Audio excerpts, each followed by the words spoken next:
Hello, future business owners and entrepreneurs. Welcome back with another TSP vlog. Ang pag-start ng business dito sa Pilipinas ay napakasaya. Pero minsan, ang process ng pag-register ng business ay parang maze, di ba? Also, alamin natin kung ano talaga meaning ng mga acronym na to tulad ng DTI, SEC, and BIR. Tara guys, let's talk about it. Okay, simulan natin sa first step. Madalas kong marinig ang SEC at DTI. Ano nga ba talaga ang pinagkaiba nila? At ano ang kailangan mo? Ang DTI stands for Department of Trade and Industry.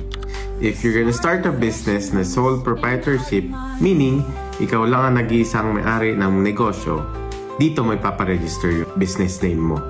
Ito ay isang pinaka-simplest way para magpa-register ng business. SEC stands for Securities and Exchange Commission. Dito may paparegister ang business mo kung isa itong partnership or corporation.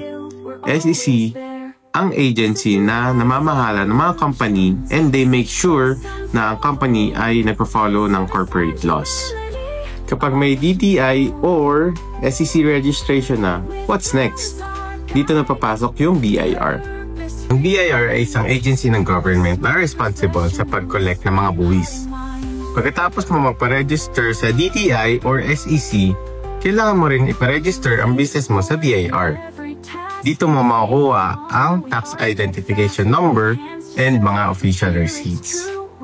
Susunod ay kailangan din natin ipa-register ang negosyo natin sa mga local government unit or LGU. So, step by step tayo. SEC or DTI. And then next is BIR and lastly, yung LGU natin para sa mga permit natin. So, if you're ready to start your business, don't do it alone.